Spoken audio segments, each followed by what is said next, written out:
So the main takeaway here, when we are talking about class struggle and sound money in human history, is this. The main difference between the rich and the poor historically is a matter of legacy and a sense of history. Wealthy families maintain their wealth by honoring the legacy and continuing the work of their ancestors, for better or for worse. As in the case of Bill Gates, for example, he is working today to continue the legacy of his father and his father's father. The wealthy class is magnitudes more organized than the working class in this respect. And so it is the fragmented working class of colonized countries, for example, which find themselves up against a well-organized, wealthy elite class. A class which knows that if they can control the language and the education, then they are the ones that are going to control the narrative and control this society. We've seen class struggle time and time again in human history. Class struggle is something in Bioshock Infinite that is a major part of the story. And the pendulum can only swing so far in the direction of the wealthy elite until the working class engage in open revolt against the disparity of wealth.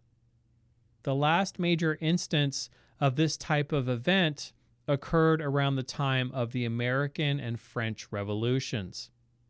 After these breaking points, after these sort of breaking point events occur where the working class cannot take it anymore, the wealth gap is just so huge, it's undeniable, right? Then the wealthy elite reshuffle the deck and things begin again with more concessions for the working class until the well-organized wealthy elite once again weaponize the generational amnesia of the working class, and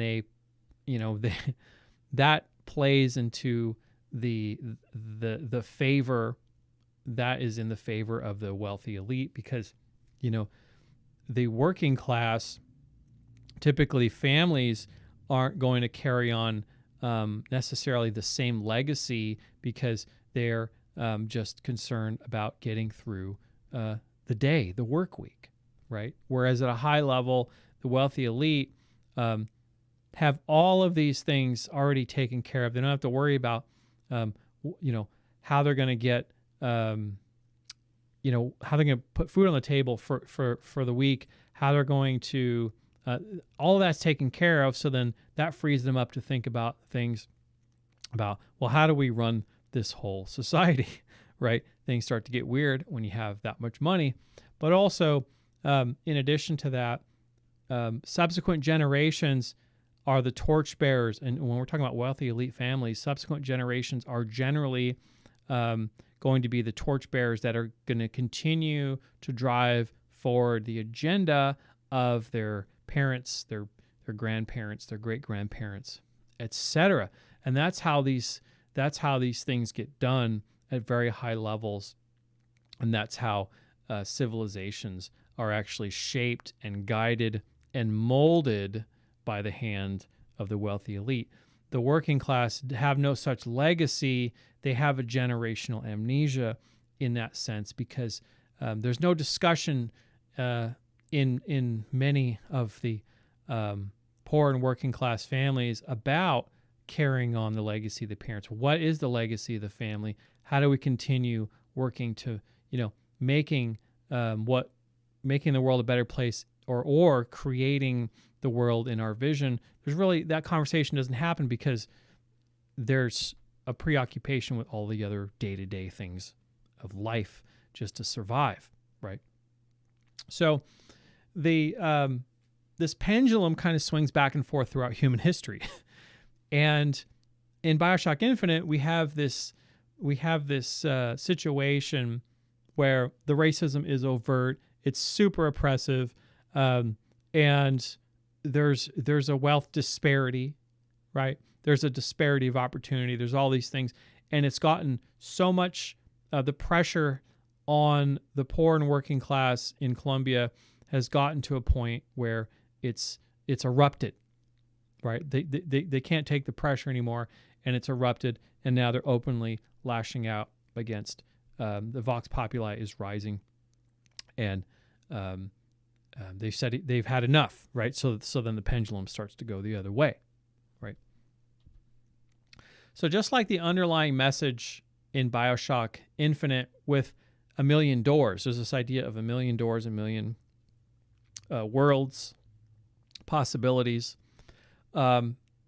This repeating and convergence of certain events over and over again, like Booker's 123rd coin flip, which lands on heads yet again. History is doomed to repeat itself. And so the class struggle continues throughout human history, and the pendulum just swings back and forth seemingly forever. But in, when things maybe change for one generation or two, and they go back, and then things don't. So history is showing us, and it's interesting that Bioshock Infinite is essentially a snapshot of this history, but history on a larger scale is really this pendulum of this things going back and forth. And I think the class struggle element happening in Bioshock Infinite, it's nice to zoom out a little bit and look at that as actually a repeating pattern through human history, and to think about where are we in that pendulum swing right now. And I think that we're getting close to, we seem like we're getting close to that Vox Populi movement in a way. Now, while racism and police brutality are at the forefront of the turmoil going on in our world today, the ever-widening class divide is being exacerbated by a morally bankrupt monetary policy, which disproportionately hurts the working class and will eventually rob just about everyone except the wealthy elite of their savings and their property. That's kind of the whole point of this here, when we're talking about the pendulum swinging and the class struggle. This is the end result here. This is what we're looking at. We're looking at a disproportionate amount of people, basically with we are in a situation where there's a wealthy elite that's a small group relatively that's driving the change and making the decisions for a lot of people. But you got to think about how this dynamic of self-interest comes into play, because they're working in their own self-interest, not ours. And then that pendulum starts to swing back the other way once the working class and the poor realize, well, what about our self-interest? We need to take that into our own hands. And then the process begins again. So if you're interested in learning more about how this great financial deception even started in the United States and why we find ourselves in an ever-increasing dangerous situation economically, you can read G. Edward Griffin's book, The Creature from Jekyll Island.